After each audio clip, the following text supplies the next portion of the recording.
Hello, everyone, and welcome back to the Barely Bookish podcast. Today, we are going to have a lot to get into, so I'm honestly not going to do a huge intro just because there is a lot we have to talk about. So, we are talking about Kindred once again today. So, if you did not hear the first episode, please go back and listen to the first episode. That way, you can keep things in chronological order. Also, please make sure you look up the trigger warnings if you did not want to listen to the first episode. Just because there is a lot that happens in this book, and I just want to make sure you take care of yourself. I really think this book is worth reading, but make sure you're in a good headspace when you listen to it.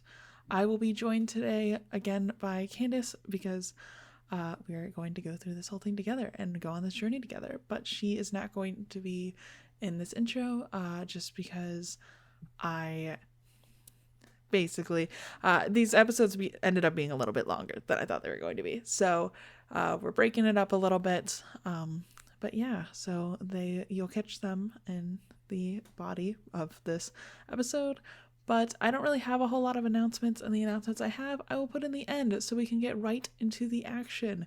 So I hope you all enjoy this episode of Kindred.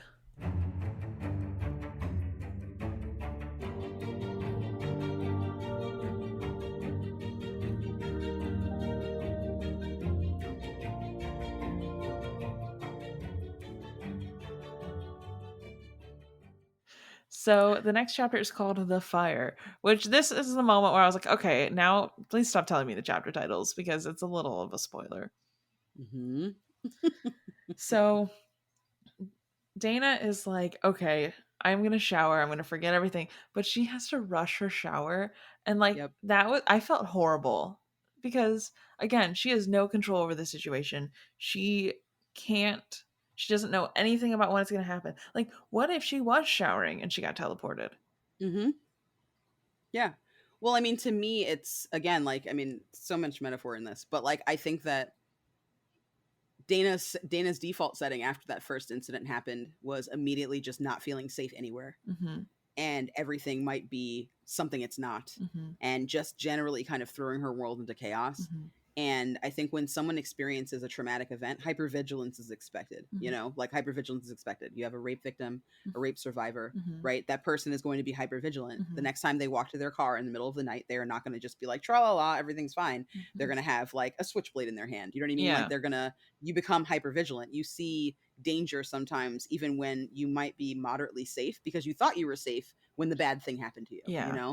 So I feel like that's exactly what happens to Dana. And he's like downplaying her experience instead of being like, oh no, you don't feel safe anymore. That's such a betrayal of your human existence. Mm-hmm. You deserve to feel safe. That's like a basic human need, is to feel safe, like a basic animal need is to feel safe.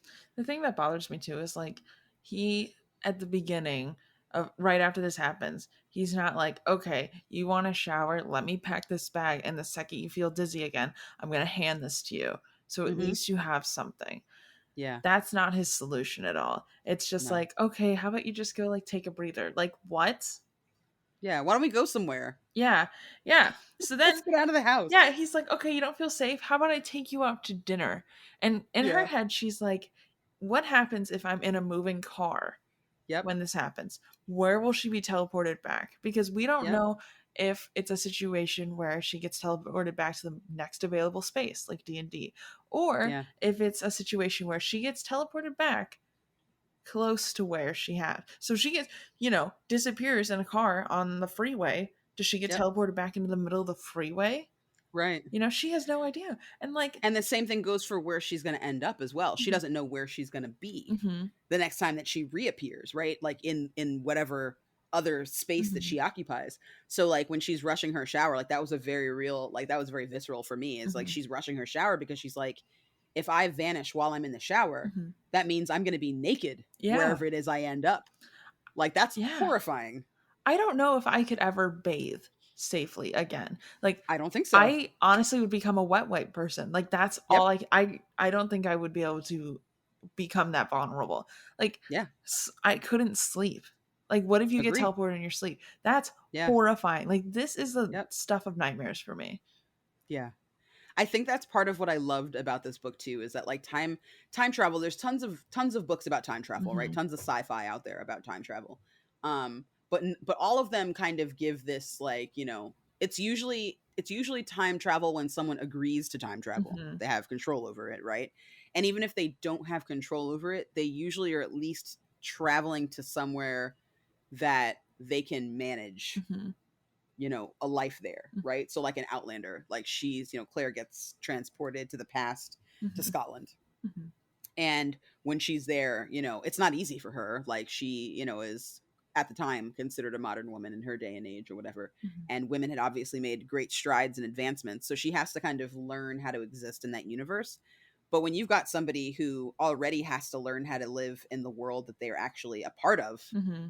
and then get transferred back to God knows when, like, that's a whole other, you know what I mean? She's like, Yeah. I know this. Mm-hmm. This 1976 Maryland where I'm at, like, I know this, or Mm-hmm. California rather. I know California in 1976. I know that. I know what to Mm-hmm. do. It's liberal here. It's safe. Even when it's bad, it's not terrible. Like, I get that. I can get my head around it. Every day is fine. But like, now you're adding this other layer of, so you're barely fine IRL, and now you've got to go to this like random place that you don't know anything about, and good Mm-hmm. luck. I also Good luck to you. thought this was kind of like a bit of a metaphor for like code switching too, where I've Mm-hmm. heard people talk about how like, you like what is it? Who's that? Oh geez. The senator, or Cory Booker? no, the woman that is she a senator? She's not a senator. Cory She's Bush?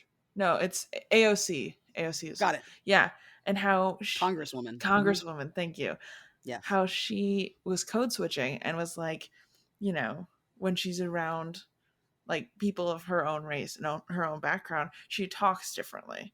Yeah, And people were definitely. saying how she was like fake and blah blah. And No. it's like, no, Mm-hmm. that's how I kind of learned about this, is like Mm-hmm. me educating myself after that.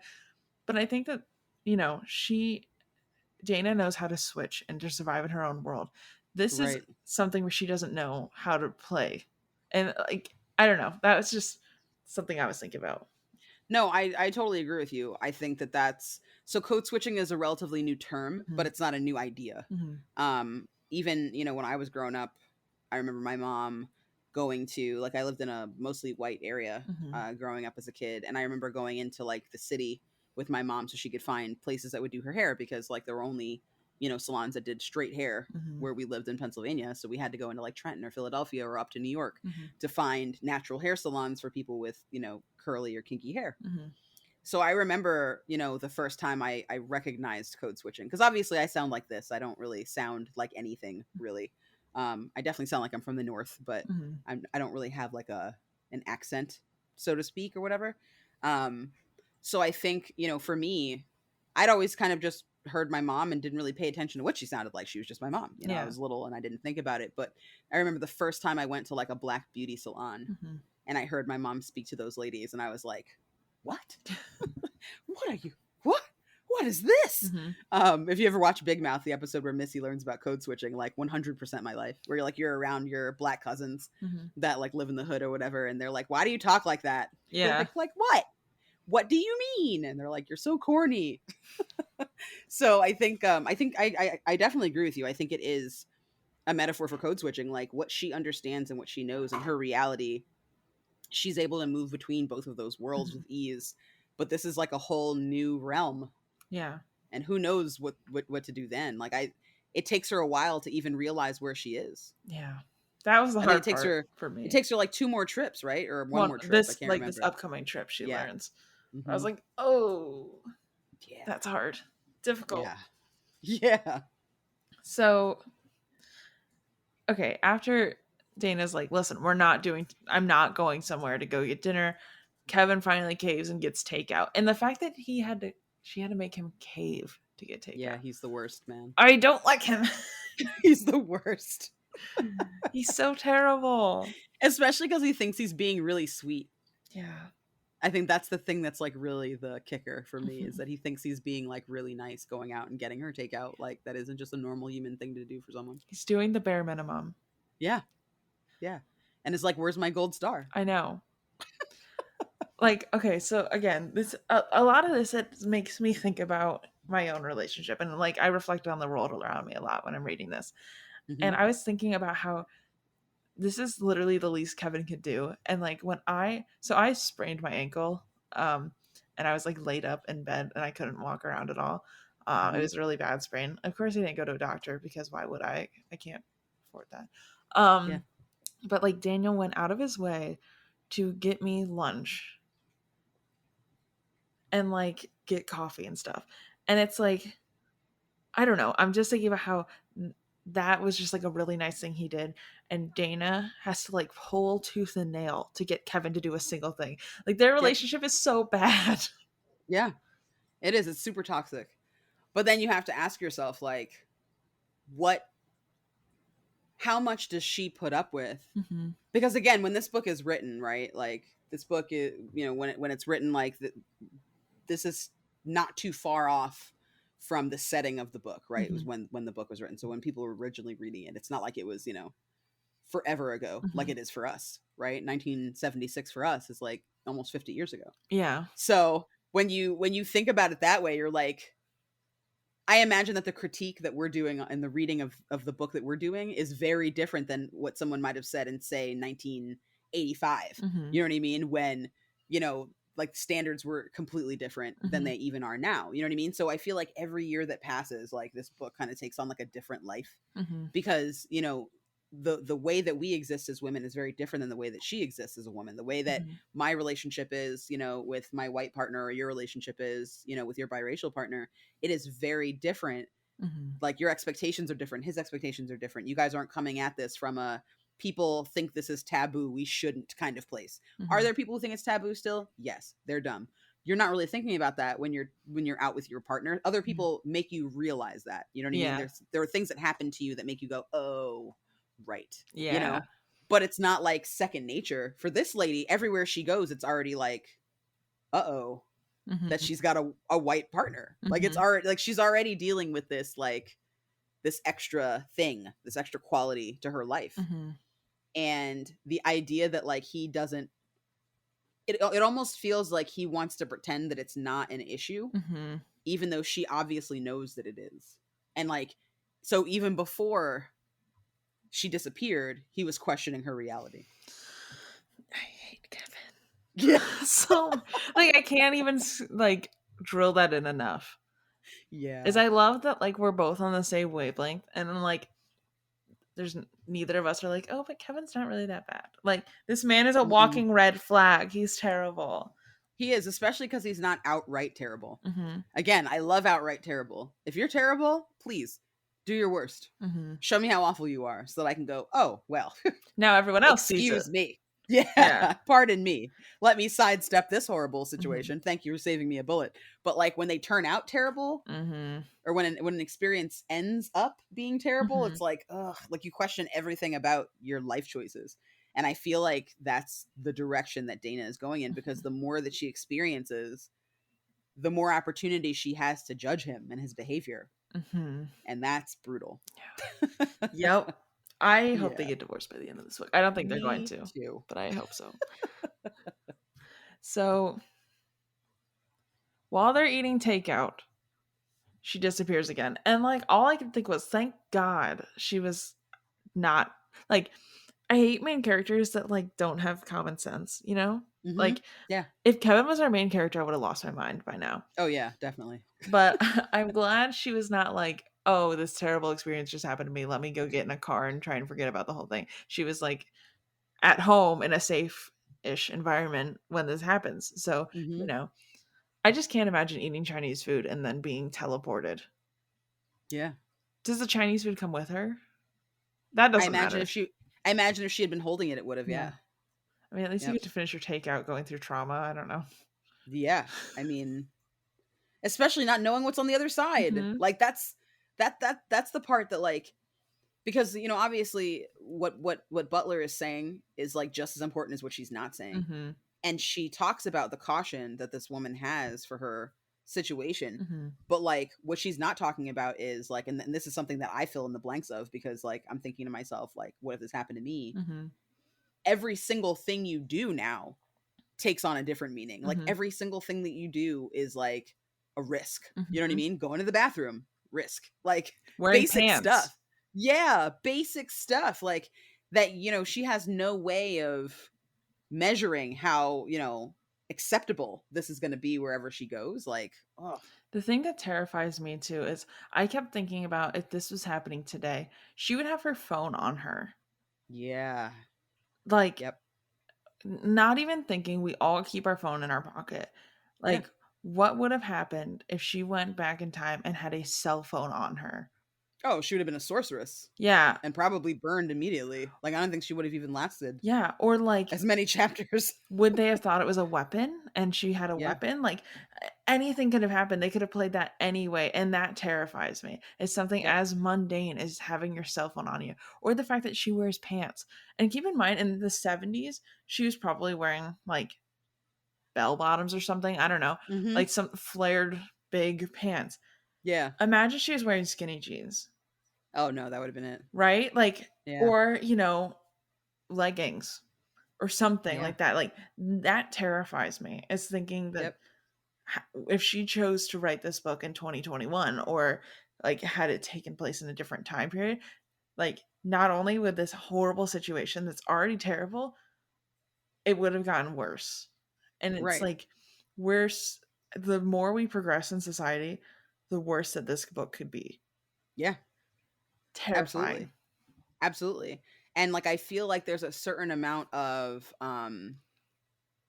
understanding she has of that. Like she Mhm. kind of talks about that. She touches on it, not too deeply, Mhm. but she does like kind of mention like, oh God, what am I gonna do next? And she's trying to figure out like what her next moves are. Mhm. And when she realizes that she's back in like the antebellum South, like when she realizes that she's like pre Emancipation Proclamation Mhm. and she is in a southern state, like you can feel her panic.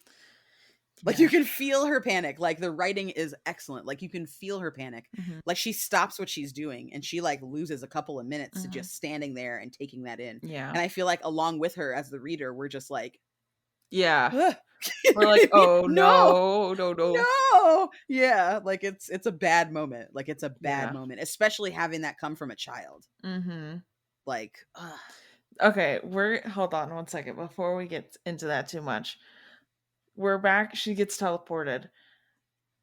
Freaking Rufus lit his house on fire because he was trying to like get back at his dad, which, like, his dad sucks. It's fair. Yeah, Um, big time. totally fine. I get it. Hmm. He needed attention. It's fine. Like, Hmm. hurt kids act out. It is a thing. Yeah. So the problem is with this time, as soon as he's safe, she didn't get teleported back. And she's Right. like, oh no. Oh no. Like, last time, he's safe, gun pointed at her face, she got teleported back. That didn't happen. So she also realizes that Rufus is about 3 years older Hmm. than the last time. And she's like, is this Rufus? Oh no, it is Rufus. Yep. And then, we also get the little tidbit that Rufus sees into her time. And then, this is the real fear moment, is Rufus called her the N-word with a hard R. And I was like, oh Yeah. no. And he calls her that like it's nothing, Yeah. like it's normal. Yeah. It just rolls right out of his mouth. And she goes, wait, what? Yeah. She has like a hold on. One more time, what did you call me? And he repeats it like it's not a problem. Like, Mhm. oh, you didn't hear me. One more time then for the people in the back. And she's Yeah. like, okay, you can't call me that. And he's like, I call everybody that looks like you. Yeah. And she's like, Yep. where are we again? Like, that's her moment. Like, that's the Mhm. moment where she breaks. She's like, I need to ask her a question. Mhm. And for me, like, in the very first scene when she goes back, like, obviously, it feels as though, like, now that she's disappeared a second time, Mhm. she starts to kind of put pieces together. Okay, well, it seems like when this kid is in trouble, Mhm. I get transported, right? And she's like, how do I get back though? Like, how do I get back? And you see her like racking her brain about like how she gets back. And then this kid like throws that N bomb in there and she's like, whoa, like it totally Mhm. like blows up her entire spot. And for me, like when I was reading it, I was just like, why aren't you asking yourself the important questions? Like the first thing I would have done was probably look at these people's clothes and been like, where am I? You know what I Mhm. mean? Just to see like what's going on. But then I thought about it and I was like, well, it's not like it's, now where people were wearing like vinyl and all kinds of like weird cuts, and Mm-hmm. we got bright colors and all that stuff. Like in the 70s, like, you know, yeah, fashion was wild if you were like in a big city or something Mm-hmm. like that. But like, it's, you know, I imagine that things weren't clear to her because she was in a panic, but Mm-hmm. also because like there wasn't that much of a difference. You know, she saw this man in a jacket and Mm-hmm. pants, and he had a shotgun, and she just kind of accepted that. She didn't like think deeper about it Mm-hmm. because she was kind of like in this moment where she wasn't sure. Mm-hmm. And I feel like even as the reader, like after she realizes when and where she is, that it's something she also can't unsee and that Mm-hmm. we can't unsee. You know what I mean? Everything starts to kind of click after that.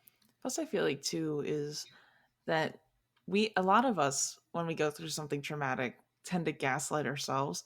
Where Mm-hmm. I feel like in that moment, she was also starting to be like, maybe, I know it was real, but maybe it wasn't, And so she didn't Yeah. think too hard about it because she's like, it happened once. Maybe it'll never happen again. Maybe it will. I'll be hyper vigilant, but maybe it won't. And Right. so I will say though, when I saw that on the paper, I was like, I paused and I was like, that's a word I've never really had to read. You know what I Mm-hmm. mean? And I saw it Yeah. and I was like, It's ooh, ugly. oh no. It's very ugly. I Yeah. was scared. In that moment, I was like, oh, we are not going to sugarcoat this at all. This is not going to be No. happy. No. She rips the band-aid off, and I actually kind of like that. Like, Mm-hmm. I feel like the first inkling that you get that this is going to be a rough ride is when she tries to make the distinction, when Butler tries to make the distinction, like obviously from Dana's point of view, Mm-hmm. in the prologue, when she like focuses on the police asking how she hurt her arm. Mm-hmm. And she's just like, I didn't hurt my arm. My arm is gone. It's not Yeah. hurt. It's literally gone. It's Mm-hmm. missing. How did you lose your arm? How Mm-hmm. did you misplace your arm? Anything other than hurt. Like, Mm-hmm. hurt doesn't begin to explain this. You know what I Mm-hmm. mean? This is way more than hurt. And I feel like that like lack of sugarcoating, I feel like that kind of sets the tone Mm-hmm. for the rest of it. You know what I mean? Because like the wheels come off for this lady. You know, like the first time was like, you know, a couple of seconds that she was gone. She felt like she was gone for a few minutes. It Mm-hmm. actually was a couple of seconds. And this time she's gone for a couple of hours, Mm-hmm. and it's a couple of minutes. Mm-hmm. And like it just makes you wonder, like, okay, well, you know, what is that cognitive dissonance that she's experiencing? Like, what must that be like? Mm-hmm. Like, there's such a huge disparity. It's not just you're not in the right place. It's not just you're not in the right time. Mm-hmm. It's also what you're experiencing doesn't even line up with reality. Mm-hmm. Like, that's crazy. Yeah. The worst part too is like when we find out that she's getting teleported to her ancestors. There was a moment where I was like, oh no, I'd be in Slovakia. I can't speak that language. Like my Yeah. great grandmother was an immigrant, came over during World War II. Like, what would I do? Yeah. I don't speak Slovakian at all. I just get teleported there and I couldn't communicate. That's horrifying. Yeah. Yeah. And like, if you got teleported there wearing like what you would normally wear, I mean, even what you have on right now, if Yeah. you got on a tank top, And it's not a big sweatpants. deal, right? Yeah. That's not a big deal. But like ancient Slovakia, I imagine people would be like, village whore. What are you doing out of your Yeah. cabin? You know what I Yeah. mean? They'd be like, you're showing off all kinds of skin. Get back in your, you know, your hut or whatever. Like, Yeah. please retire to the basement, you Especially know, if we got whatever it thrown is. into World War II. Like, Yeah. Even World War II would be yeah. incendiary. Yeah. I'm not blonde hair and blue Absolutely. eyed. Yeah. And I don't know. I just was raised a Catholic. Yeah. I don't remember all the rules for World War II, but I don't think I'm going to fit into the scope. I'm going to be honest. Well, I think that's why there's such a like part of I think what this book is also about. And I mean, she kind of alludes to this as well Mm-hmm. when she's talking to Rufus and she's kind of taking in where she is and what's happening to her, like Mm-hmm. when she finally is able to wrap her head around it. One of the things that she kind of mentions is, you know, like this isn't just like happenstance, right? There's a reason I'm being sent back in Mm-hmm. time. I'm obviously related to these people in some way. There's Mm-hmm. ancestry here, right? As she starts asking him questions and he starts talking to her about Alice, Mm-hmm. and she knows, like, she realizes Alice is one of her, you know, she's a descendant of Mm-hmm. hers. And she's like, wait, what? And she starts to kind of piece things together. Like, I feel like, you know, she thinks about that. She's Mm-hmm. like, how do I reconcile this? Everything that I've studied because she talks about like, having learned about slavery and reading, about slavery and things like that. So she's an educated person. And even with that education, she still has no idea the reality that faces her. Which, like, to me, I feel like a big, like, underlying, comment in here too is to not ignore history. You know what I mean? Because, just like you said, like, if you came back during World War II, and, you came back like before your ancestors had a chance to like flee and come to America, what would that have meant for you? Yeah. You know what I mean? Like, the same goes for this lady. Like, what is this going to mean for you? And she doesn't really know what she's walking into because all she's read is the same secondhand accounts, you know what I mean, as everybody else. I think the thing too that's interesting to me is it's kind of plays into that storyline of like, don't forget your family. Like, because this is Rufus and Alice to her are those members of her family that are so far back in her ancestry that she doesn't know anything about them. And like, to me, my great grandmother is the last one that I know. And it's because I met her. Besides her and like anybody above her in my family history, I don't know anything about. I don't know their names. I don't actually know my great grandmother's name. I know what I called her. And I kind of, while I was reading this, thought about what if I got transported back to that? I wouldn't know anybody. Like, I would not have been able to figure out that these people were my ancestors. And I think that that's kind of an interesting thing to think about too, is like, we're at a point in our history too where not only are we not really learning this in school much, but we don't know of anything about the family members that lived through it. And I think that's horrifying.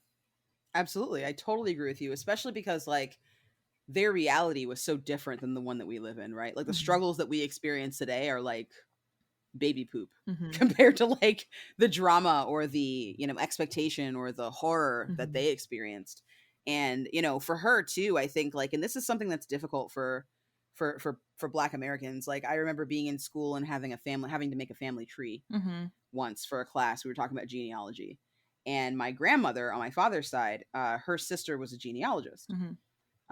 She kind of started out as an amateur and then went to college when she realized that was something she was interested in. So she actually has like exhaustive records of our family on my grandmother's side. So me and my mom were able to make a family tree, but mostly with like her side of the family, and then like a couple of branches from my mom's side of like what she knew, because my mom, was also like in and out of foster care. Like her parents couldn't take care of her. So there's a lot of history she's missing just by way of her existence. You know what I mean? So I remember like seeing slave charters. Like there are actual slave charters that my grandmother's sister, like my great aunt, had access to. And seeing like the name Coleman, for example. I know anyone named Coleman is somebody that probably shared a relationship with, my grandmother. So fast forward to, like last year, maybe earlier this year. I can't remember when it was, but definitely within the last, 12 months. And I was talking to someone. I was in a meeting full of people with a client, and I was brand new to this account. And somebody had said something about needing a more diverse pool of people to pull from to do like a spotlight for whatever the thing was. And one of the white guys on the call said that because they were trying to find someone who was like wealthy and educated to kind of show like, get more people like them to buy into whatever it was. And he was like, oh, well, what about this one lady? She's a threefer. And everybody was like, oh, and he was like, yeah, she's Black and she's wealthy and she's educated. So she's a threefer. She's like all three of what we need. So basically minimizing this woman to a one-off term that has nothing to do with her personhood, right? Which was really gross. So I was trying really hard to just keep my face neutral until someone else on the call pointed out that her last name was Cromwell. They're like, oh, wow, Cromwell. That's a nice English name. And in my head, I'm like, how is no one considering why this woman has a nice English name? Yeah. You see what I'm saying? Like growing up as a kid, my last name is a very Irish sounding last name. You would never know that I was not going to be a red-haired girl with freckles when I show up to a job interview. You think that you're definitely going to get a super Irish girl. And I am Irish. I've got Irish people in my family, but I don't look Irish. And when someone tells me I can't wear a, kiss me, I'm Irish shirt on St. Patty's Day, Mm-hmm. or tells my brother he can't wear his, everyone loves an Italian boy shirt with Mario on it, Mm-hmm. even though he's Italian Mm-hmm. because his dad is Italian. It immediately makes you wonder, like, why aren't you a little bit more self-aware? Like, you don't know why that person's last name is what it is. Maybe their dad gave them that last name, or maybe an ancestor was mistreated and poorly handled while they were under ownership Mm-hmm. of the same person who had that last name, and now that's what you're left with. Mm-hmm. You know what I mean? Like, it's very hard to kind of understand that, and this isn't just for Black people, this is for pretty much anybody, because like immigration also wasn't easy. You know what I mean? Mm-hmm. There's a lot of horror stories that happened there as well, and history is brutal, which is why we should remember it and respect it for Mm-hmm. what it is, so we don't repeat it. But I think that thinking about like our ancestors and what they went through, like, you know you have to imagine what their story also is. Like, I'm a fairer skinned person. Mm-hmm. I'm a fairer skinned person because people owned slaves in my family and they were mixed. Mm-hmm. It wasn't because someone was so in love. It isn't because somebody, fell in love at first sight and they happened to be Black and their partner happened to be white and they like rode off into the Yeah. sunset. Like, no, someone was taken advantage of. Mm-hmm. And that's why I look the way that I look. And like, even dealing with that, even that knowledge is so heavy. Mm-hmm.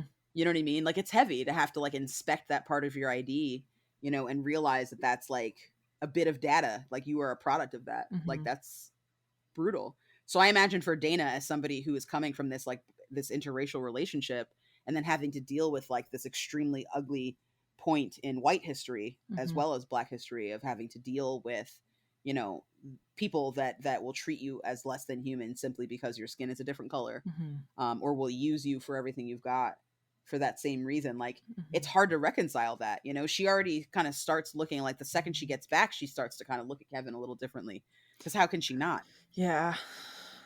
Yeah. Yeah. I know. Yeah. Yeah. It's so bad. Yeah. It's a lot, but I love it. I know. I will say though, like, the one thing I do know about my great grandmother, she was sent over to America by herself. They only had enough money to send. She was one of, I think, 7 kids, and she was the youngest, and she had 2 brothers already in America, but they only had enough money to send one person, and they sent her. She had to make that entire trip, the entire journey by herself to find her brothers too. And I'm like, I can't even imagine going through that. In this gigantic place. Are you Yeah. kidding me? Yeah. Like, and then on top of that, not only does she have to find her brothers, but like, she's got to figure out the language. Mm-hmm. She's got to figure out where she is. This is not a small place. America is gigantic.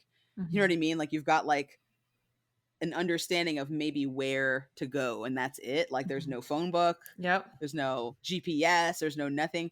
And then like, I can't even imagine what kind of pressure she must have felt too. Mm-hmm. Like, you're this monolith for your family. They're like sending you with the last money they have because like, you're the next great thing and you're their hope, and like, you're carrying that around when you land in America. And you're like, I can't even imagine that. The only good thing is that for some reason all the Slovakians went to Gary, Indiana, which is weird because I found out my friends. Okay, so like, weirdly, I found out my friends were Slovakian, but they happened to mention that they're from, like, their grandparents and like a lot of their family is from Gary, Indiana. And I was like, that is not a common place. Yeah.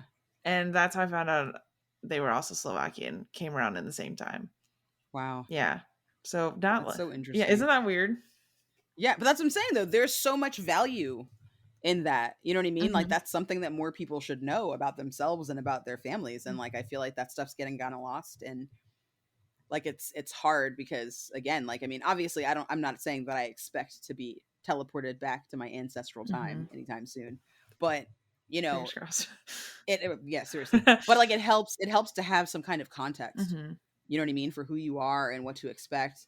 And there are a lot of people who don't have that. Like, again, my mom doesn't really have any of that. My mom doesn't really know her family because she was put up for foster care. Like, she knows her immediate family. But as far as like, great aunt, great uncle, where she comes from, I think she has like one picture of her great aunt, I think. And what's wild is that she looks exactly like my mom. Really? Like, much like how Dana bears more than a passing resemblance to somebody that lives, on the Wayland plantation. My mom like my mom was like, can you like look at this picture? And she showed it to me, and it was like, those like old timey photo sessions you can do at like fairs and stuff and cruises, Yeah. where you like dress up. So it looked like my mom had done one of those and like taken a picture like in an old dress in like sepia color or something. Like, oh, that's so weird. it was super weird, man. She just had hazel eyes. That's the only difference, but she looks just like my mother. Wow. Yeah, it's bizarre. I always think it's really interesting when people have like really dominant like facial features. Yeah. Because it always throws me for a loop, because I don't think I look anything like my siblings. I have found out recently that we make a lot of the same faces, much like Rufus and Tom. Mm-hmm. That's basically how people know that we're all related, or if they see both my parents in one social setting. But if you look through my family history, we don't look like anybody. And I don't know why. It's really weird. Anyways, back to the book. Yes. So my next note is, this fucking kid is the worst. Real talk.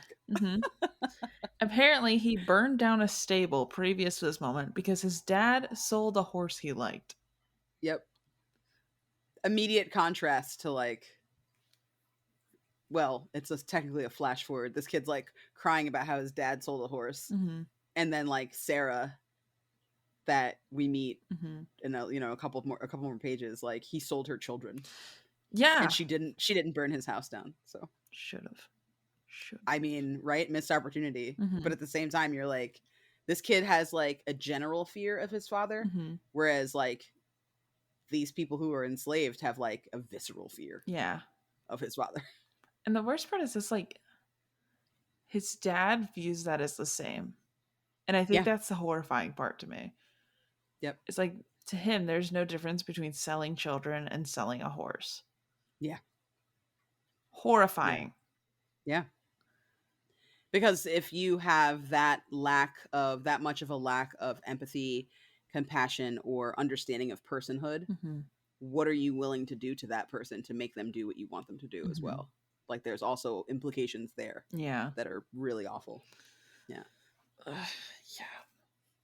We also find out that not only is just Tom Whalen a terrible person, he also beats Rufus with a belt. And I was like, oh. Like, not that that's, I don't know. For me, it's like, this is already terrible. And then add on to it that, like, he doesn't even protect his own child. Yeah. You know what I mean? Like, I don't know. It's just, he gets worse and worse and worse and worse. Like, there's no redeeming qualities of Tom. No. You know what I mean? Like, you can't even go, like, add a but statement. You know what I mean? Like, he's a terrible person, but at least he helps his kid. There's no buts. He's just terrible, period, full stop. I mean, the only thing that he really does for his son is allow him to learn, other than like obviously roof over his head and clothe him and all that stuff you're supposed to do for your kid. But the only thing that he like really does for him is help him learn. Like, that's it. Yeah.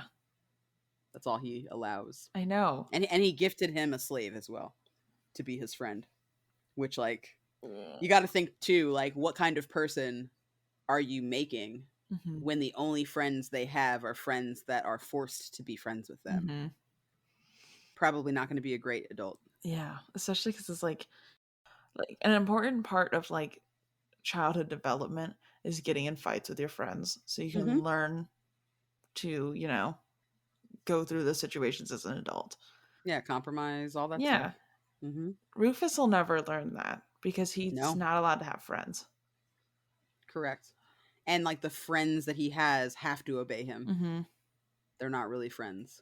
Yeah. And I feel like that's part of the reason that he relies so heavily on Dana and trusts her implicitly, is because like, she's actually his first real friend. Like, she makes it really clear to him, like, you're not going to call me that ever again. That's not what I want to be called. And he protests. He's like, what? Of course I can call you that. Like, what do you mean? I can call you whatever I want. And she's like, no, you can't. Yeah. Like, you know that I'm not from here. You know that I'm from somewhere else, because like, he can hear every time that she's about to be transported, he gets like snippets of that conversation. So he knows that she's coming from a different time in a different place. He sees, you know, at first he thought she was a man because of the way she was dressed. So like, he knows she's different. And because he knows that she's different, he has reverence and respect for her, that he doesn't have for anyone, including his family. It seems like, you know, he seems kind of, even though he's young, he's already jaded, you know, by his existence, which is a recipe for disaster. You know, there's a sense of entitlement that he has, without having earned anything, but also without being given the opportunity to earn anything. And I think that that's a trend that we're still seeing right now. You know, there's a lot of people out there who believe that their lives are the absolute worst, you know, and then they find out, oh, well, if you were black, or if you were Asian, or you were Latin or Latinx, like your life would be that much worse. And like, nobody wants to hear that. Nobody wants to hear like, oh, my suffering is so much smaller than someone else's, because it minimizes your experience. But there's a certain amount of priority that you have to understand, because, you know, again, like, Rufus gets mistreated by his father, and we know that his father isn't really the biggest dog. You know what I mean? We know the house, like when she starts looking around the house isn't in some, you know, rolling estate with like, you know, 1 million bedrooms or something. It's not this huge plantation. So like his father is actually kind of, you know, lower on the totem pole as a man in general. You know what I mean? Like, he isn't as educated as other men of his stature. So, you know, when you start to kind of like peel back like who Tom is, and then by proxy who Rufus is, you know, I think it becomes really easy to see why he chooses Dana as a friend, because like, she doesn't have to, granted, even she does not have a choice. She is forced to go back there. Yeah. So even she really doesn't have a choice to hang out with him or not. She feels obligated, but like, she's the first person who's real with him, you know, and honest with him about who he is, the role that he plays, the role that she plays. It's the first time that I think he questions his reality, which is fitting, because all it is for her is a questioning of reality. Yeah. Finally put him in her shoes a little bit, which is nice. I also do like that he, as soon as Dana told him, like, you will not call me that, he's like, hey, I don't want you to call me master, but if you don't, my dad will have an issue. And like, the way he's like also kind of warning her in that moment, I think is, it already shows growth. You know what I mean? Like, it would have been very easy for him to be like, okay, and then let her encounter the consequences. Right. You know? Absolutely. So I think it's interesting to see how quickly Rufus adjusts. And I think that that's really nice. And like, the thing too that I like is, even though like, he seems to get like this, I don't think he realizes that they are forced to be his friends. He actually considers them to be his friends. Right. And I think that that's really interesting, because it then kind of shifts them in his mind. Like, how he views them is, he, like, while there is different levels of like, there's like a power play there inherently, he in his mind kind of still puts them almost on the same level. And I think that that's interesting. It's like, to him, these are just words. Like, them calling him master is not inherently like he's higher above them. Right. And I think that that's interesting, and I am interested to see how that develops as well. Agree. And I think that, you know, that, again, I think that like, this was not written for this time, for the time that we're in right now, but it's still very relevant. And I think that there's a lot, like, even what we're seeing with the cultural shift in our country of more people being okay with talking about race, or talking about our differences, or talking about, you know, sexism or what have you, all these societal ills. I think that it, so Dana coming to Rufus as a child, and then seeing him grow up, which, like, we assume that that's what's going to happen, since like 3 years have already passed since the first time that she saved him. That's when people are the most open. That's when they haven't really decided how the world is going to be, or how they believe the world works. So compared to, like, you know, me as an adult trying to change the mind of a 60-year-old white man who's only known one thing his entire life. He's only known his own experience. You know what I mean? Like, me trying to explain how my experience is compared to him, that's difficult. You know, like, even like in a professional setting, like, a lot of my bosses, you know, were once the young, you know, newcomer, the young rookie, you know, on the team. And they had someone take them under their wing because, oh, you remind me of myself when I was a young man. Well, I don't remind any of them of themselves. Yeah. So it's going to take a lot more for them to involve me and bring me into circles. They're going to have to be aware of that. It's going to have to be on their radar, but it's not on their radar because, again, they they've never had to think about it that way before. Mm-hmm. All they're doing is exactly what happened to them. Mm-hmm. They're just repeating, they're kind of, doing what is right to them Mm-hmm. because, that's what was shown. That's the chance that they were given. That was, what they were shown. And they're not thinking about how much more difficult it might be for somebody who is not like them Mm-hmm.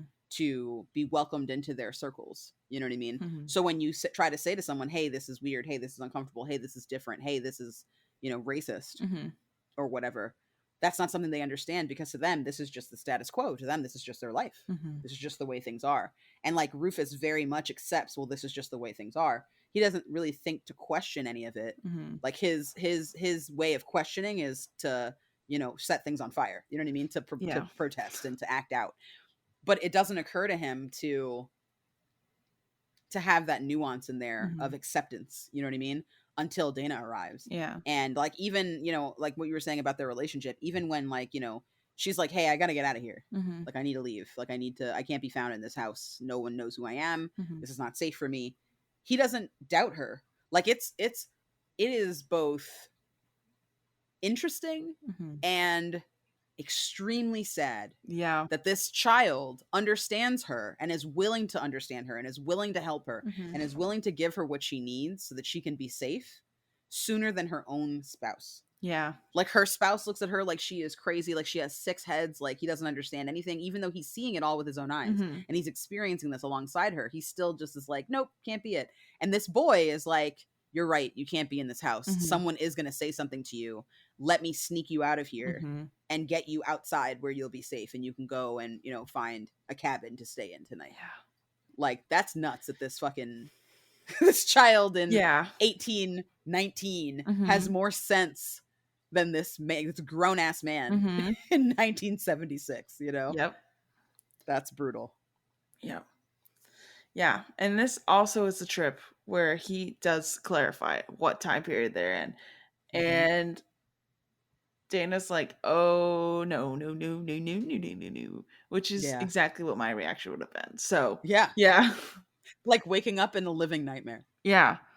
Because that's literally a horror movie. Like, yeah, there's no protection for her at all.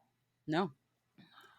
And like, especially because she doesn't even know if she's among friends. Like, she knows Mhm. that this one boy is good, but she also knows that his parents tried to kill her Mm-hmm.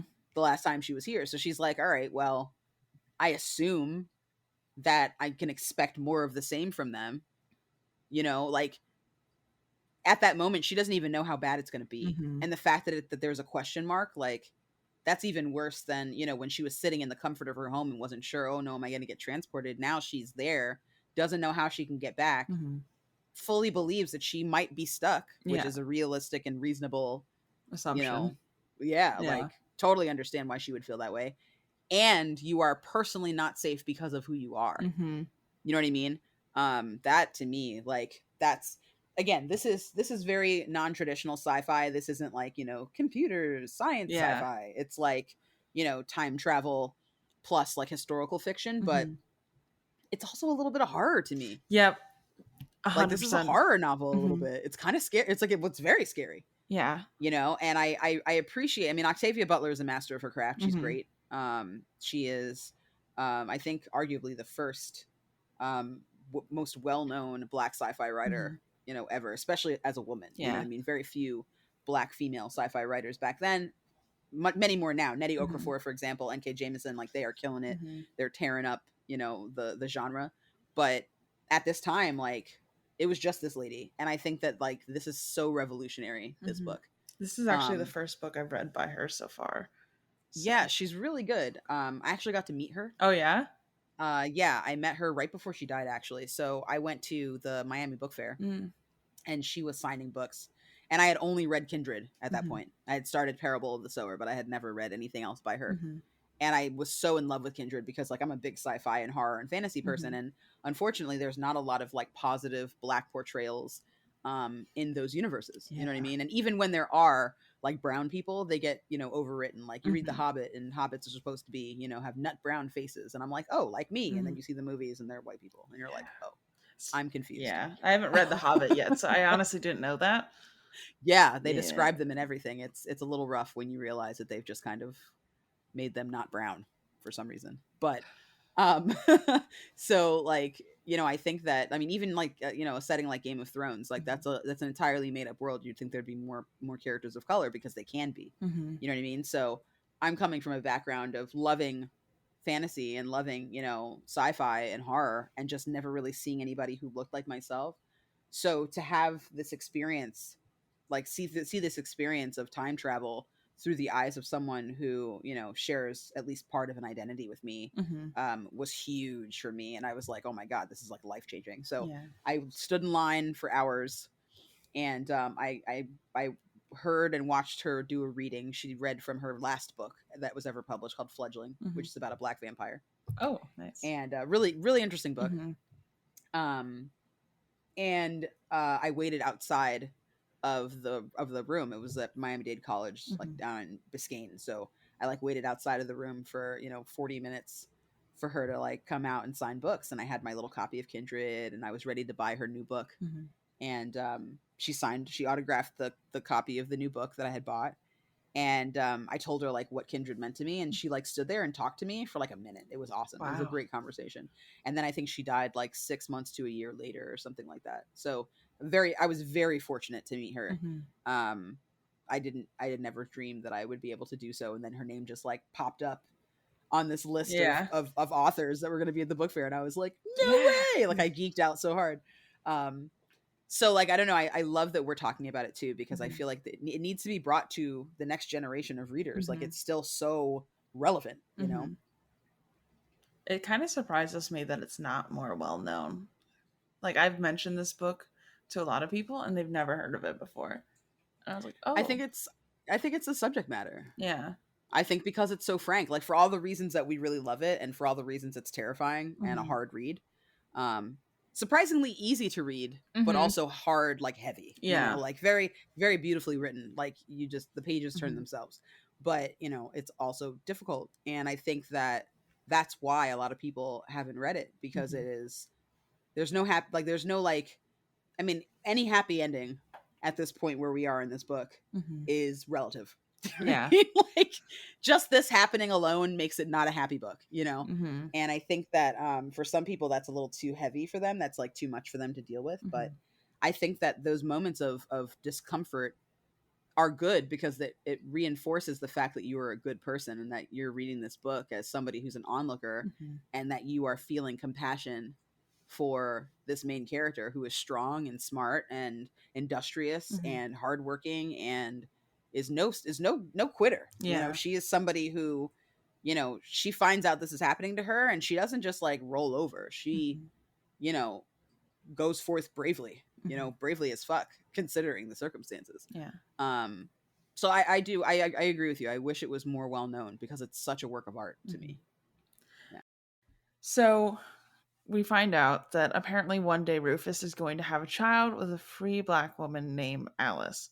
But apparently, you know, of course, they're both kids right now. So Dana's like, hey, do you know someone named Alice? And he goes, oh, Alice, my best friend. And I'm like, ooh.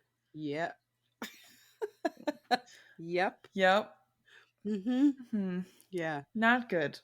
And I imagine she's standing there like, yeah. What could this mean? I think that's really when the wool gets pulled over your eyes, because you're like, oh, you know, they just happen to be in love. And that's the moment where you're like, oh no, they definitely weren't in love. Yeah.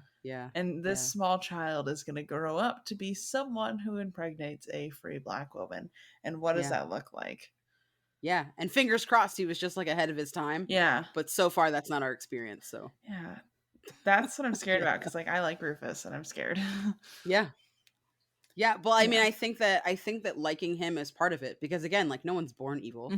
No one's like born racist or sexist or homophobic or whatever. Like that's all learned behavior. You know, someone teaches you that. There's no, you know, all of a sudden, you know, one morning I woke up and I just was this way. That's not real. So I think because of that, you know, because of that kind of transition that some people go through in life, whether it's against their will or because they, you know, were open to it or whatever, you know, finding out who they used to be is helpful and how to deal with them. You know what I mean? Mm-hmm. Even now when I'm having a conversation and someone's very resistant to understanding someone else's point of view or my point of view or whatever, Mm-hmm. I try to like think about like where that person is coming from and who they are to say what needs to be said. Yeah. You know what I mean? To get them hopefully to cross that bridge. And I feel like in that moment when Dana finds this out, like obviously her first instinct is, oh no, what's going to happen? I hope that he's a nice guy. And I feel like her second thought is, how can I help? Mm-hmm. Which is bold.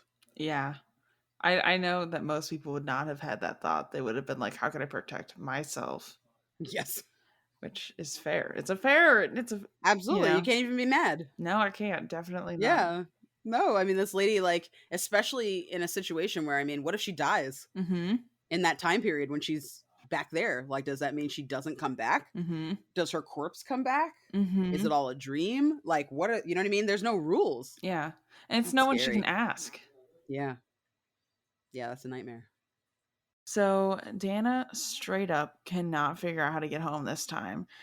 And that's rough, buddy. Like, so Rufus is like, hey, go to my friend Alice's house, talk to Alice's mother. She can help you. And like, honestly, the fact, as we kind of talked about, Rufus knowing enough to get her somewhere safe, and to Alice's mother, who he's like, this is the best person for the job. Delightful. So Rufus sneaks Dana out and directs her over there with like general directions, because again, there's no real postings or maps. Yeah. Horrifying. So, Dana gets to go see her many times great grandmother. Just fun. Even the walk through the forest, though. Like, even the walk through the forest was like some Blair Witch Project level stuff for me. She had to, like this lady is hearing like creaks and cracks and bushes rustling and like out there in the forest. This is like before land was developed. Like there's bears and shit. You know what I mean? There's all kinds of like things that might kill you. Plus like wanderers as well. Like not safe. And not safe. Men. Yeah, not safe. Yeah. No. And she doesn't know where she's going. And there's no lights. There's just the moon and some stars. Yeah. Which, granted, very beautiful, lovely imagery, but would rather have a lantern. Personally. Lovely imagery if I had a cell phone and cell towers. Correct. So she's like making her way and realizing that she's probably making a wrong turn. So even though Rufus was like, hey, don't go near the road, she kind of realizes that she's definitely going to have to follow the road. Yep. And as she's walking down the road, she hears, horse hooves, and she has to jump and dart into the brush, basically, because, it's the dead of night and there's someone coming and she doesn't know if they're friend or foe. Yeah. Horrifying. Nightmarish. Yeah. So then she's like, oh, you know what? These people look like they're going on a mission. Let me figure out where they're going. So she like sneakily follows them, and they are breaking into this family's home and pulling people out that are naked. But they're random dudes are just breaking into this cabin, and everyone's naked, which I forget that people sleep naked because I don't. And I was like, oh yeah, they were probably asleep. That's terrible. Well, so that's the thing. Like, I feel like even that is kind of wild because, I mean, whatever. In modern times, I know people who sleep naked. Like, I personally don't care about pajamas to bed, if I'm going to be honest. To me, it's like an extra outfit. You, however, you have not been living, alone. So, you know what I mean? Or with your partner for very long. Yeah. So, you had to wear clothes in your parents' house anyway, I'm sure. But like, these people, it's like there's the added layer of they're also impoverished.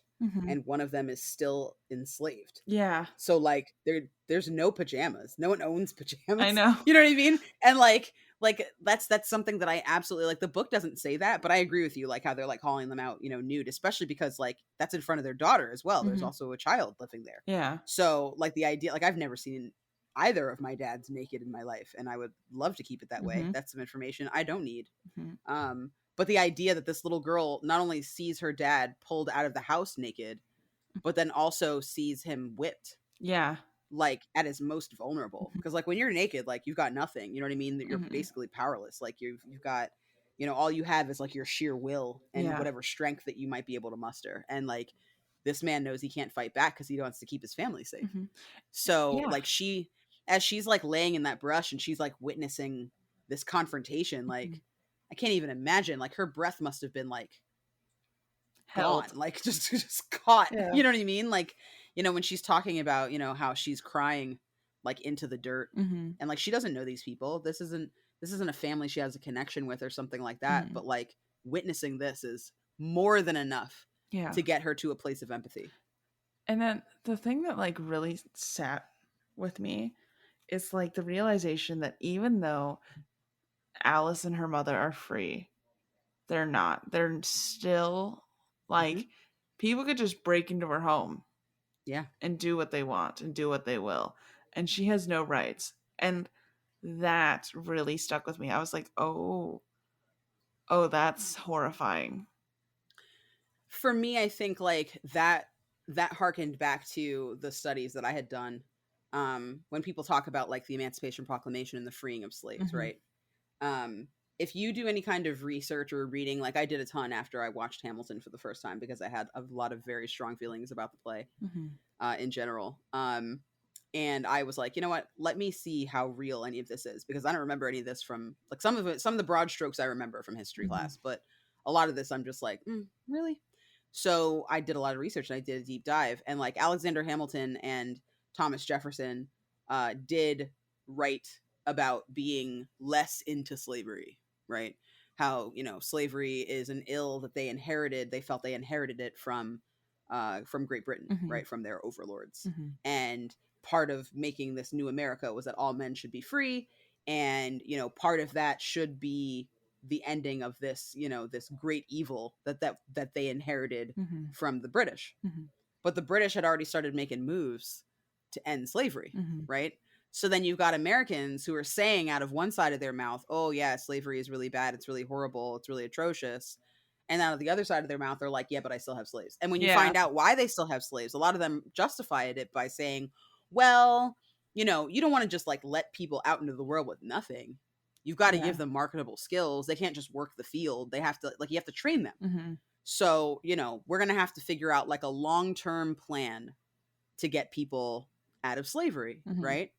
But that's like 1776 they're having that conversation. Slavery wouldn't be over until another century. Yeah. You see what I mean? So like, and even then there's like systemic inequity and Mm-hmm. inequality for these people. There's, you know, like you can't really own land, and if you do, you have to read, and the number of people who could read was was purposely small, Mm-hmm. so that slaves couldn't run away. And you know, like the controlling of information and knowledge is something that like we still see today. Mm-hmm. Why isn't school free in this country? Because people who are wealthy and can afford to send their kids to school don't want poor kids to also know the same thing that they know. Mm-hmm. You know what I'm saying? They don't want them to have the same advantage, or else a college education means a little bit less now that everyone can have one, right? Mm-hmm. So you're leveling the playing field in a way that doesn't suit wealthier people, which is why it's not high on their priority list, a lot of them. Mm-hmm. So, you know, like you're seeing this happen, like you're seeing this moment kind of go down, with Dana and these people, right? Like this family. And like I'm realizing, like, you know, Alice and her mom, like, no, they're not free, Mm-hmm. but neither were people that were formerly enslaved. Mm-hmm. You see what I'm saying? Like after slavery ended, you had sharecroppers, right? Sharecropping is essentially where, you know, a white guy has a plantation Mm-hmm. and he needs people to work it, and slavery is over, so he talks to somebody whose only marketable skill is working the land, Mm-hmm. and tells them, hey, for $1 a day you can live on my land and you can work it. You can work my fields. Yeah. But if that person is out to get you, right, which a lot of them were because they resented having to give up their slaves, Mm-hmm. they're not going to pay you any money. Yeah. They're going to pay you a cent a day, 10 cents a day. Mm-hmm. So you're already in deficit to them. You already owe them, Mm-hmm. you know, just by virtue of living and breathing and being alive. Mm-hmm. And then sometimes they would salt your field, right, so that you couldn't pay. So if you're having a really good harvest, they'd be like, oh, well, that's too good. So then they'd mess with you. You know, Mm-hmm. you couldn't own anything. You couldn't have property. Mm-hmm. Your children were somewhere else because they were sold off during slavery, and you have no way of finding them. You can't reunite your family. Yeah. So like people don't realize that like there's a lasting, like just like there are lasting implications for Alice and her parents, right? Mm-hmm. Because her mom is free or whatever. That doesn't mean she can't do whatever she wants. It doesn't mean she's equal. It doesn't mean that Mm-hmm. she is seen as, worth something. She has no value to anyone, which is why they still treat her like that and still invade her home. The same thing went for people, during Reformation, when people started to Reconstruction, when people started to like sit with the fact that slavery was now outlawed and that we have to move on as a country and whatever, all the way up through Jim Crow. You've got, separate but equal. Separate but equal is the same principle that lady is dealing with in her cabin, that, someone can kick the door in and that's fine. But also you're free. Like, that's an illusion. Yeah. That's freedom based on the experiences of a white person rather than freedom for everyone. Yeah. It's bad. That's what I'm saying. I feel like if there was more conversation about this kind of thing, like, it would be much easier for all of us to come together and unite, because everybody would be on the same page about how heinous this is and how awful it is, and be like, yeah, I feel you. I get where you're coming from. Yeah. But as long as that divide exists, which again, I think that divide exists because the people who are on top, it's easier for them to control everybody when we're fighting amongst each other. Not only did they break into the cabin and whip the man, they also punched Alice's mom in the face for just being there. Yep. And I was like, well, the only good thing about this situation is we find out that this is, in fact, Alice's house. So, Alice had ran into a bush while this is all happening because she is a small child. And they knock Alice's mom unconscious. So she's unconscious on the ground, naked, and they leave with Alice's dad. Yep. So Dana comes out of the woods and she starts helping Alice's mom, like getting cold water, trying to wake her up, and, wrapping her in a blanket. And this is where we find out that Tom Whalen owns Alice's dad, and he's trying to make him pick a new wife so he will own all of their kids. But yeah.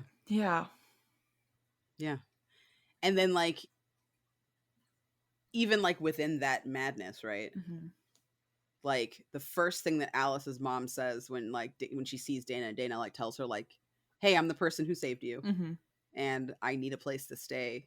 Her first instinct is to go, don't bring trouble to my house. I have enough problems. Yeah. And, like, you can't even be mad at this woman for that. That's fair. Like, you can't even be upset with her. And, like, there's this understanding that Dana immediately has for her, despite not understanding the situation, despite being completely thrust into this without any kind of, context at all. Like, there's an understanding that she immediately has. But, like, even then the lady is like, I wouldn't have turned you away. I know. So there's still, like, a sisterhood. There's still a bond. There's still a kindness. And, like, I think that, a lot of times, like, you hear, older, texts or, records show that, like, white people used to say, savages, they're beasts. They're not men, and treating them like they're chattel. Like, chattel is literally like, your cows, your donkeys, your mules, whatever, right? The word mulatto is offensive because it comes from the word mule, right? Because a mule is, half donkey and half of a horse. So even then, that's like calling somebody an animal, like talking about their similarity and relationship to an animal. You're talking about, dehumanizing them and infantilizing them and, all of that.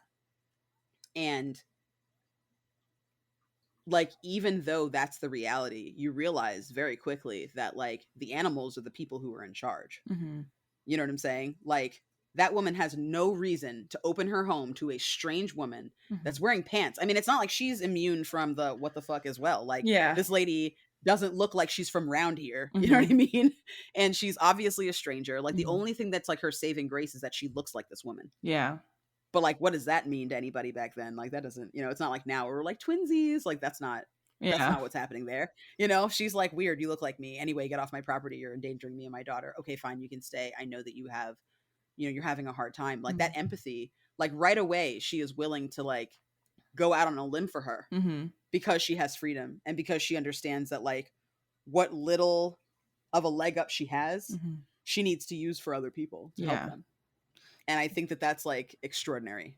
That realization was wild, especially because the people that accost them aren't even the people who own the slaves. No, they're just, like, random patrollers.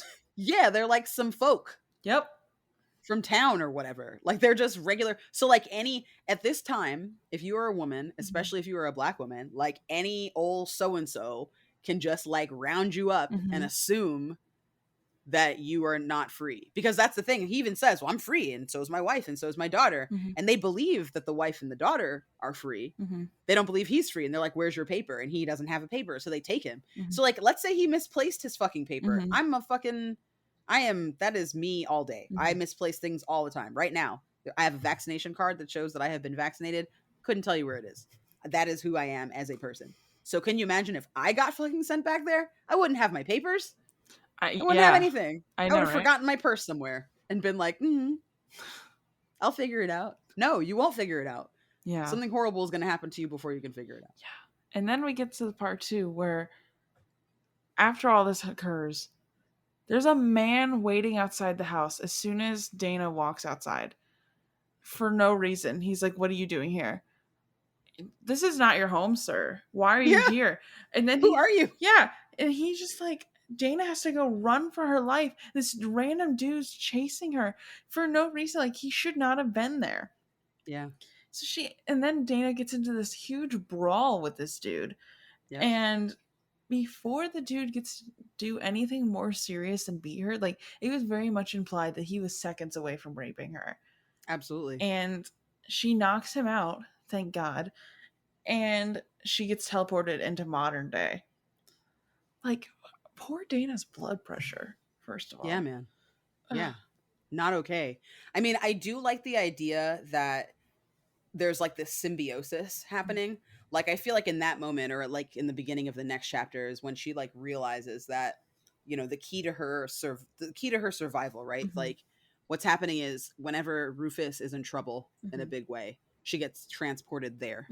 And then when she's in trouble, she gets transported back. Yeah. But like in a time period like that, with the level of volatility that people had and the lack of civilization that a lot of these, you know, white slave owners exhibited, what does that mean? Right? Like, what does being unsafe mean? What does that look like? What does, oh, I'm in danger look like? She could have gotten like syphilis, right? This is when everything is dangerous. Yeah, like the bears are dangerous. The food she's eating is dangerous. Yeah. Everything is... The lack of cleanliness, the lack of washing, like literally, I mean, paper cuts people used to die from. So like everything is unsafe. So like how reliable even is that? No, it's not. Like she has this epiphany, but then like, what does that even mean? Yeah. What does that ladder up to? So there's many times in the next chapter when we get to it that like she probably should have been sent home and she wasn't. Absolutely. Yeah. Absolutely. So then as soon as she gets home in this time, Kevin's like, "I'm going to bring you to the hospital." Kevin, what's that going to do? Not a single thing. Nothing. But then she finally gets to go to sleep. Doesn't shower again, which I don't blame her for because I definitely wouldn't. No. And Kevin tied a go bag to her leg, which is honestly the first nice thing he's done. Yeah. To be honest. Yeah.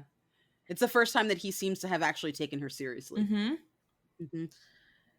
And then she tells Kevin that she's time traveling, and he's still trying to convince her that she's hallucinating, but like, and he's less about it now because he did actually give her a go bag. Right. And they packed a knife for her, which is nice, but like not the most useful. No. To be honest. No. But then they have the best idea of this entire book so far, and they're like, "Hey, what if we just forge free papers for you?" Which is like, yeah, you should definitely do that. Step one. Honestly, before the knife was forging free papers in my mind. But they realize they don't know what that looks like, so they start trying to like get books from the library. And Dana finally realizes that she needs to have a plan. She has to get road maps, figure out how she can get from where she is to some sort of northern state.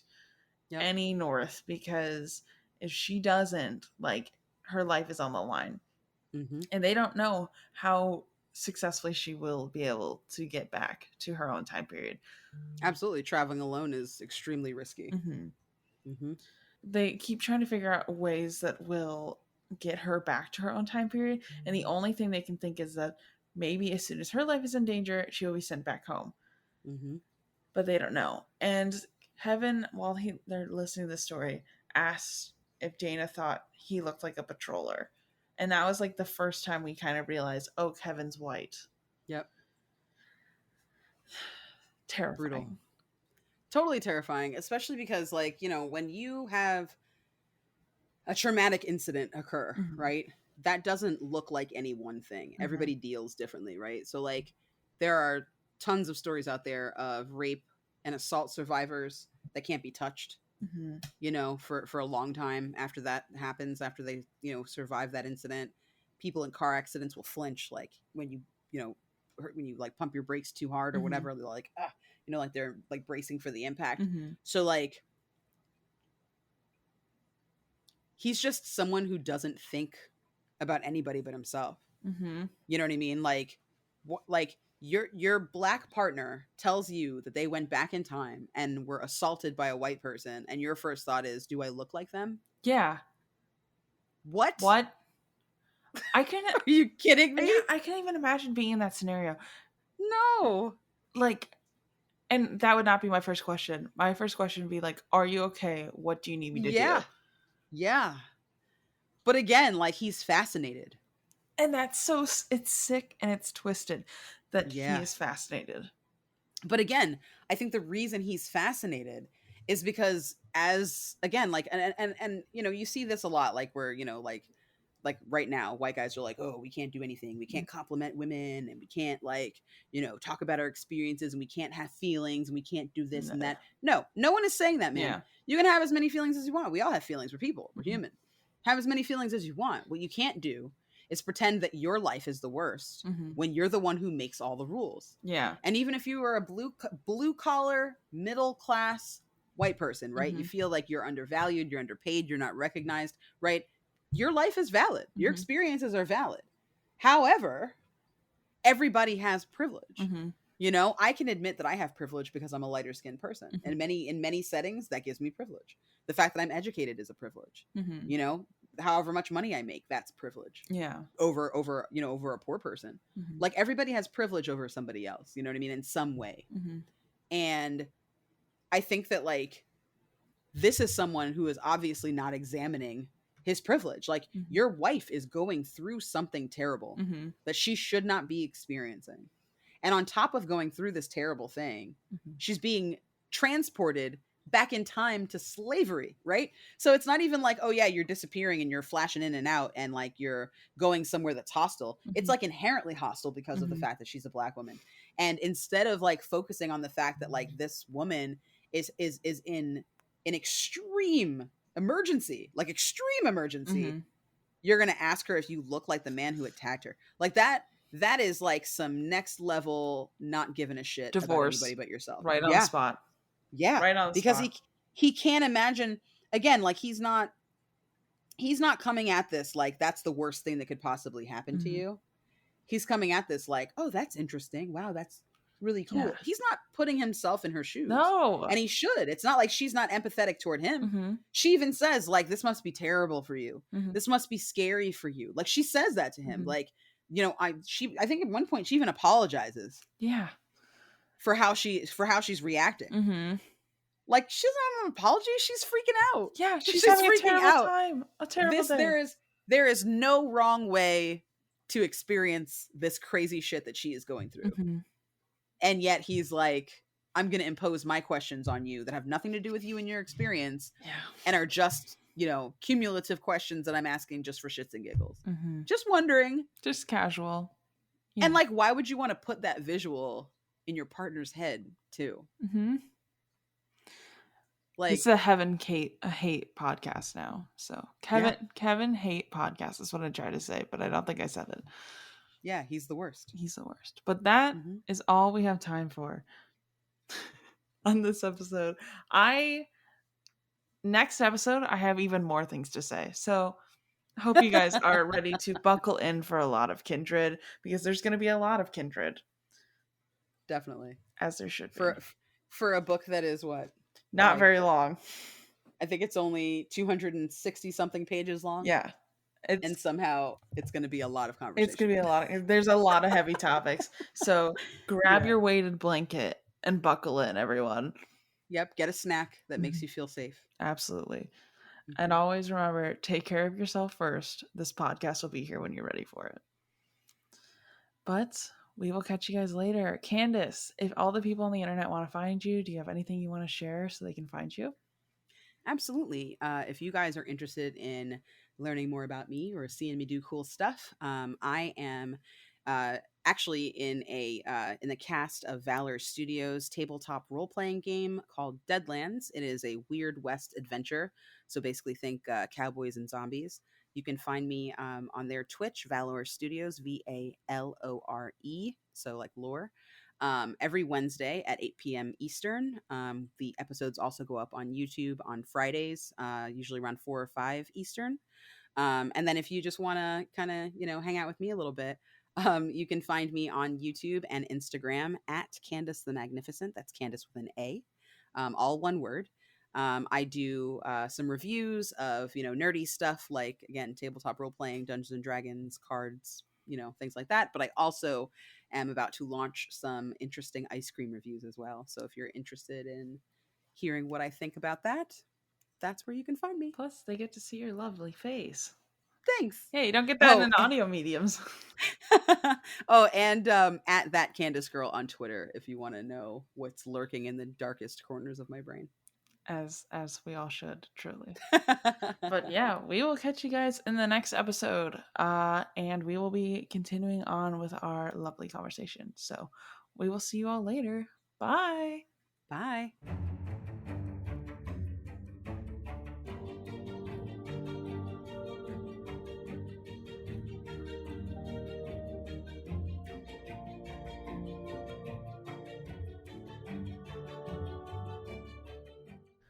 Thank you all so much for listening to this episode of Kindred. Next week, we will be continuing on with even more Kindred. And if you want to find me and all that great behind the scenes content, I am at Barely Bookish on literally everything. I'm on Instagram, Facebook, Twitter, TikTok. I'm more active on TikTok and Instagram. Twitter confuses me. I don't know. I don't know what to say. Uh, you know. And I'm also on Twitch. And right now I'm going through Hades. I'm going to try and do some writing sprints.